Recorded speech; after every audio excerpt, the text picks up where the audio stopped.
do you guys think? Should I do Rockridge Station or the A1 steak sauce? Steak sauce. Steak sauce? Have we heard steak sauce? Oh, yours are always No. amazing, so it doesn't Okay. Have we heard steak sauce? Steak Yeah, sauce. I think you guys have heard all of these. Maybe I'll start with, can I just do 2? Yeah. Do whatever you want. Okay. Alright, so, Rockridge Station.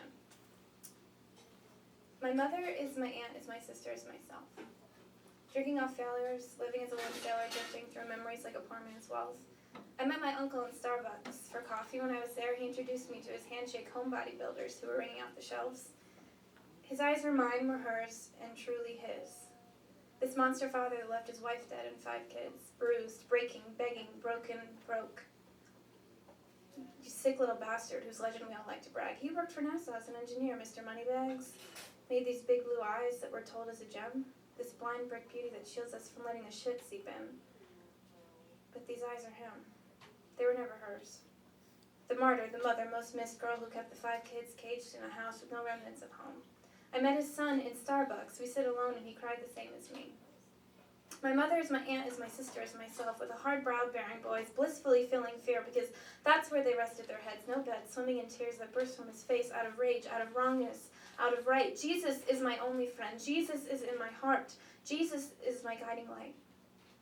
And in that breath, he blew right past the dichotomy of left that separated the gaze from the straights, from the anger. He sat winded by hunger, no comfort, beating pulse in his chest. Oh, love, my sweet love. How I've known your despair. I've heard the sorrow steam straight from that little girl, your little sister, your mother, your aunt, your niece, who's felt inferior, falling fragile over the deceased, and now we've increased our chance to dance together out of the dark. From your eyes I am mirrored, from your cries light the spark that flickers when I'm angry at my mother for being sad. Who are we to blame you for lacking what you've never had?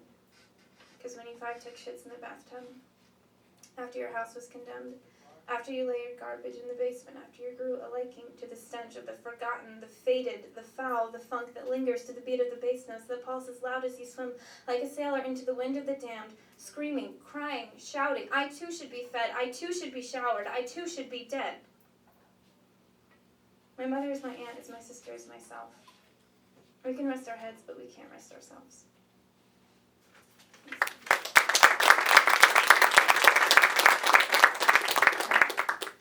This one's a little less depressing. This one's called A1 Steakhouse. I think this is like the first poem I workshopped, so. Okay. Okay.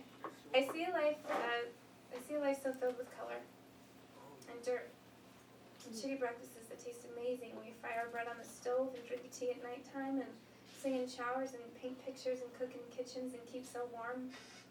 I see a life doused in tattered blankets, scraping the mold off of our meat so we can get to the good T-bone steaks of living. Tender, soft, juicy blood pumping our cheeks, rosy red warm. I see a life filled with cold breaths, knowing what we give out, not worrying about what's left. We'll just breathe. And when we can't pay our rent, after money has all been spent on lavish cookie crumbs and eggs to fry in the pan, we'll just live our hunger like weeds rising up out of a paved road. We know that our existence is nourished by the sun rays that warmed yesterday's love like embers, flaming our hope into something we can swallow and feel full. I see life so filled. The navy sky harrowing, tonight's moon makes me miss home. The place I am when I'm with you. I'm with you. And the letters we used to write when our love was fresh like lavender plucked from your mother's garden. And the pillows that smell like bed rest and head resting at the 2 p.m. mornings when we would sleep in to nuzzle each other's love. And to feel like all of our life's missings aren't things that we're afraid of. When my head rests on your head, and we fall asleep in the parking lots of filled streets of the billowing people who pass, chasing cash streams of desire and envy, I can only envision what can't be pretending.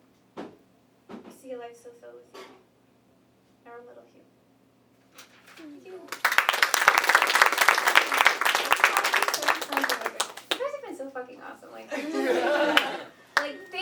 John Belk is so fantastic of a professor. Like, can we just like, he really created this awesome environment for all of us to come together and like be here. And I don't think we could have done this without that type of direction. So, thank you.